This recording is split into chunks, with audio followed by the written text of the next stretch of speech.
23% out of the first week in January, guess what? They quit. They give up. They fail at reaching the goal.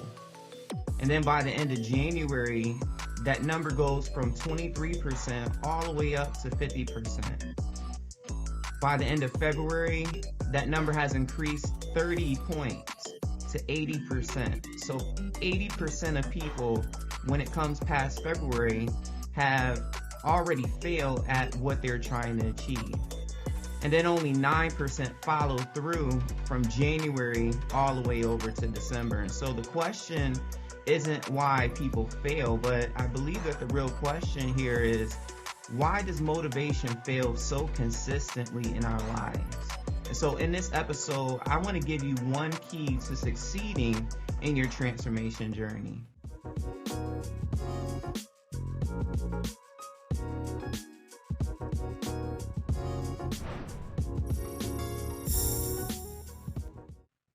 Hi, my name is Robert L. Robinson III, and I'm the author of a powerful habit transformation book that I've titled Disruptive Habits, Breaking Free. I help leaders by not just inspiring or motivating you, but I give you practical solutions in order to take those negative habits and replace them with positive ones in order to build the life that you always dreamed of. So let's talk about the problem here. If motivation essentially worked, then the numbers that we just talked about would not exist. And when I started to think about my own life and when I was making New Year's resolutions and trying to set out new goals, I was not trying to set out those goals that 30, 60, 90 days later, I would fail and I would not complete those goals. And if you're just like me, it's not because you're lazy, it's not because you are apathetic, but when you set out a goal, you're genuinely want that change. You want to eat better. You want a better relationship. You want to level up financially. You want that career change that you desire. You want to be mentally or emotionally whole. But what most people try to do is they try to force a new behavior without really changing the identity that lies underneath it. Think about a body of water, whether it be the ocean or the lake. Many times the lake, the body of water, it may go from north to south or east to west or vice versa, but that water is going in the same direction. And when you are trying to disrupt the habit, because that body of water is going in the same direction, if you're trying to swim against the current or you're trying to row against the current, you're going to go into some friction. You're going to be frustrated. And when we get frustrated, we start to really ask questions on, how do I stay motivated during this time? Why am I doing the same thing over and over again? Why am I coming up with this resistance? But I want you to reframe that question of how do I stay motivated? And I want you to reframe it and start asking yourself, who am I becoming in this next season? Who do I need to be? Because when motivation fades, and it actually always does, motivation is going to fade, the system that we create around it starts to collapse. And so I like to study the neuroscience. I want to know the why in order to produce the how in order for me to create that level of success in my goals. I want to accomplish the goals that I'm looking for. If you're like me, you want to also accomplish those goals that you set out for. And so motivation, it lives in the thinking part of our brain. It's the front part of our brain that we call the prefrontal cortex. And so motivation, it's a temporary emotional state. You may have a euphoric feeling. You may listen to a song, you may hear a speech, and you are motivated. You have this euphoric state. And that euphoric state, it typically, in my research, lasts somewhere from a couple hours after that motivation initially hits. And then it goes 2 to 3 days. And so you are motivated from a couple hours to a couple of days. But the brain, it's not wired for motivation. It's not wired for short-term things.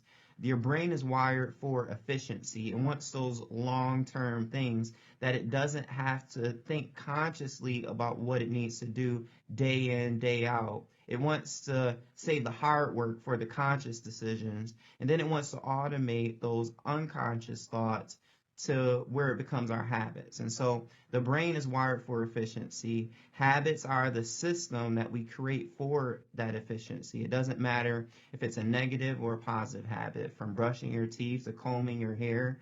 If you drive, stopping at the stoplight, you don't have to think about your foot hitting the brake in order to stop.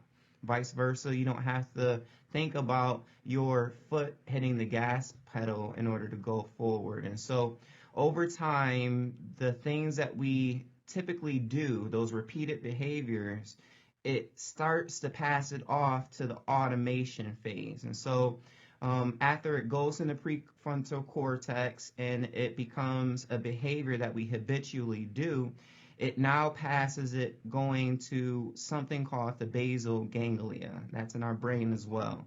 The basal ganglia is responsible for the automatic behaviors, those unconscious thoughts that we ultimately are trying to change our habits, our negative habits, those positive habits. We want it to go from consciously doing it to unconsciously doing it.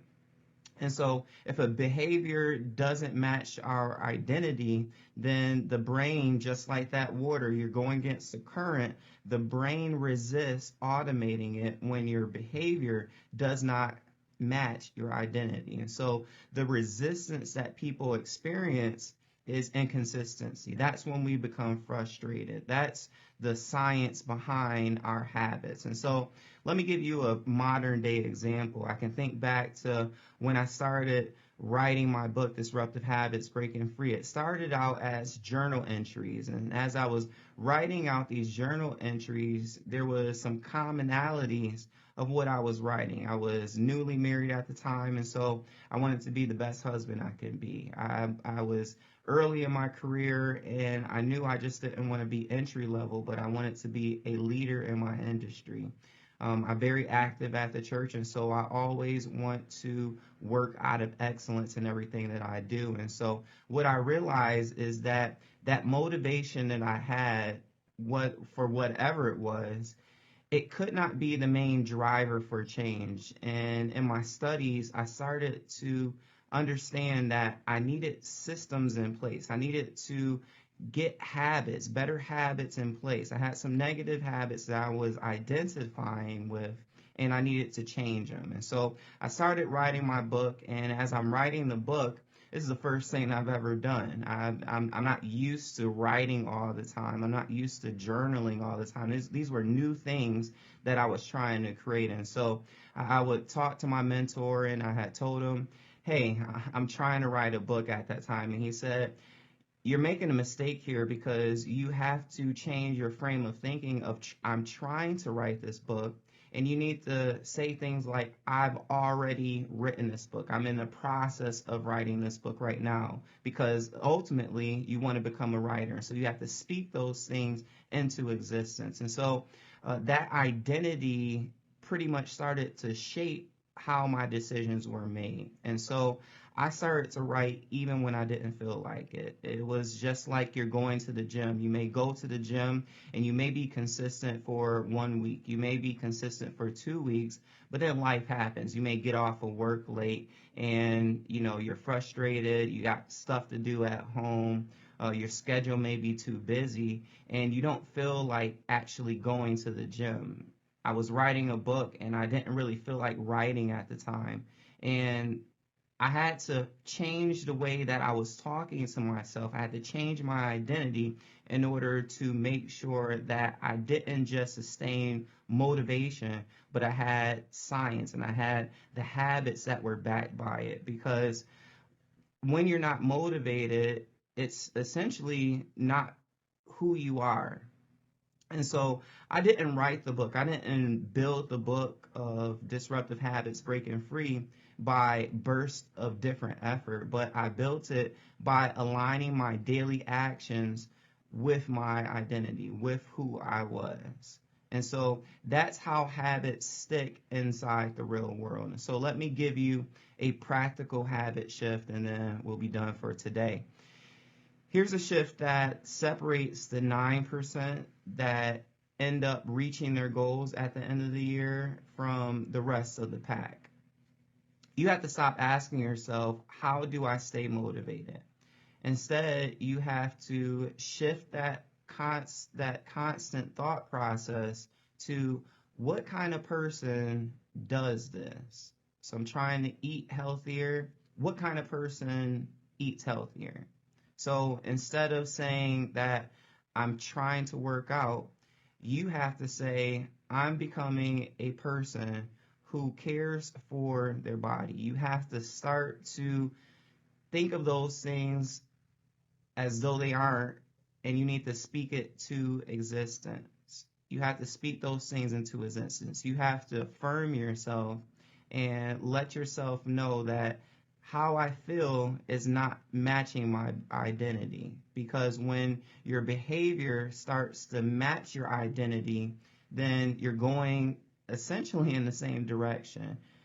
You're not going against the current. And when you're not going against the current and your behavior reaches your identity, the resistance stops and you start to go in the right direction. And so let me ask you this. If you only had certain things in life that was motivating you, if you are only relying on motivation in order to reach that outcome, what do you need to really do? If only 9% actually follow through, then what identity does your current habit support? Think about that for just a second.